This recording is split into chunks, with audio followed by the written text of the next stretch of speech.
Heat index sa Dagupan City unti-unti nang bumababa ayon sa Pag-asa. Ang detalye sa report.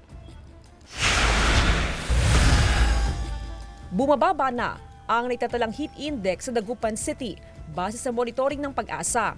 Naglalaro na lang sa 40 hanggang 44 degrees Celsius ang recorded heat index nitong nakalipas na mga araw. May pagbabago dahil nga nagkaroon nga tayo ng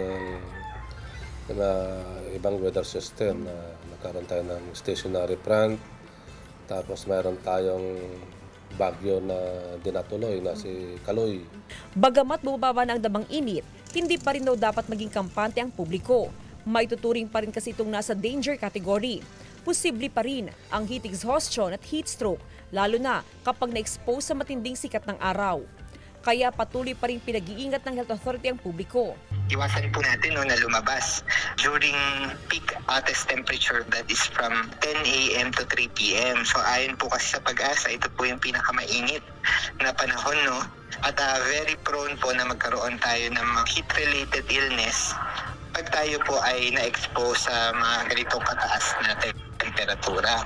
Tuwing tanghali, minamabuti raw ni Aling Vicky na manatili sa labas ng bahay sa silong ng kanilang mga punong kahoy.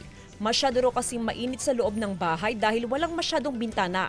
Wala kami dati sa loob, nasa labas kami parati. Sa pagtaya ng Pag-asa, posible raw na magtuloy-tuloy na hanggang sa mga susunod na araw ang pagbaba ng heat index sa Dagupan City. Kasama si Daryl Peralta, Jasmine Gabriel Galban, One North Central Luzon.